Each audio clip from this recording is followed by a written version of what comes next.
Well, the Police and Prison Civil Rights Union has expressed severe anger over an attack at the Badplaas Police Station. Here's the story. Early on Saturday morning, robbers held officers at gunpoint at the police station. They managed to get away with an R5 rifle and some cash. Let's find out how this happened and what's going to happen now. Unions Spokesperson Mr. Richard Mamabolo joining us on the line this afternoon. Mr. Mamabolo, always a pleasure speaking to you. It is almost comical, if it wasn't so serious in this country, that you've now got criminals holding up police officers at a police station. How in the world did this happen, do you think? Yeah, look, we were quite saddened by this event. I think it's not a new debate as well. You remember that when Minister Begitele was appointed as minister, it happened just a few days after the Novo incident which took place in 2018. Part of what has been happening before the Novo incident was that the provincial leadership in the Eastern Cape had been warning the police, the management, about incidents of robbery within different police stations in the area.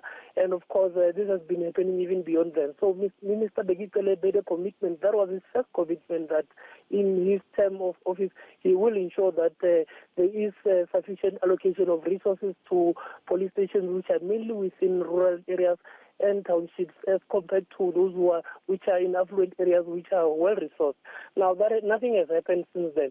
So part of the challenge has been the fact that the SAPS management has been dragging its legs in ensuring that the safety of police stations is secured. Again, you look at the shifts that police work. I mean, in Badplaas, for example, there are only 5 officers who are on a night shift, and 2 of them were expected to do patrols. This, by the way, is a community that has got a population of around 30,000 people. How do you then expect that 2 police officers can make a difference, even if community members do call them? So these are some of the underlying challenges that we've been complaining about, and nothing has been done really.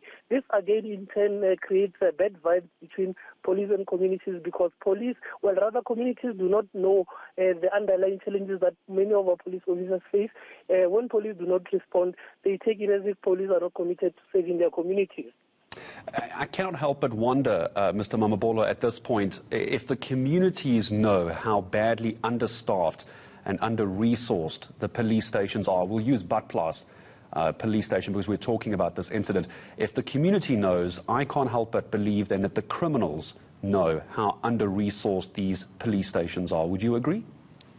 Look, we think, obviously criminals would have better information, because I think they obviously do their own researches, and they know as well that with the capacity of 5 people working at a police station at night, it's easy to actually overcome them and obviously take the firearms. These firearms are likely to be used in further robberies, which would obviously increase the levels of crime that we're finding at this time. The SAPS management is aware of this challenge as well. However, they've been underplaying it, and we think it's about time that serious action is taken. That is why, as Pop Crew, we've been calling for the restructuring and, of course, the transformation of the SAPS, in ensuring that we get more people, more police officers at local levels where crime is actually taking place. We've got a bloated structure at national and provincial levels with duplicated roles, whereas crime is not taking place at those offices but on the ground.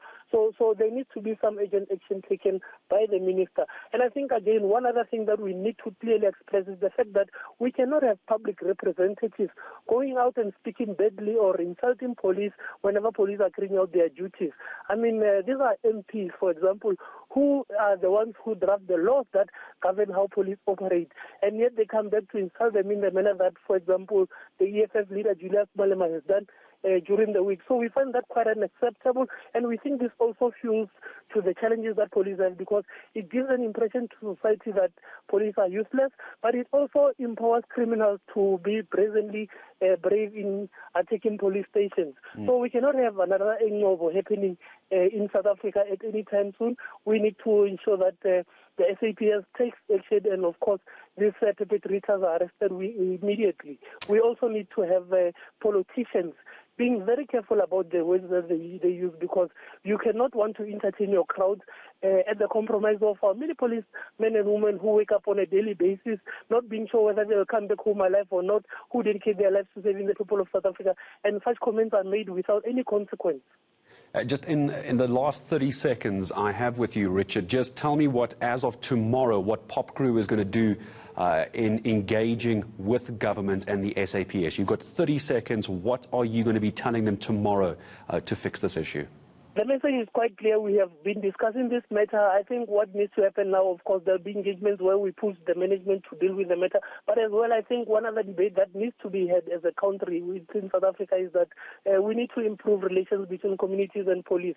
And however, we think that it can only be through this collective effort that we really get to the finding solutions of these challenges. In the short term, Minister Bekele needs to ensure that our police offices, especially those in rural and townships, are upgraded and there's sufficient staff capacity. I couldn't agree more. Thank you very much for your time, Pop Crew. Pop Crew spokesperson Richard Mamabolo joining us here on eNCA. We're back with you.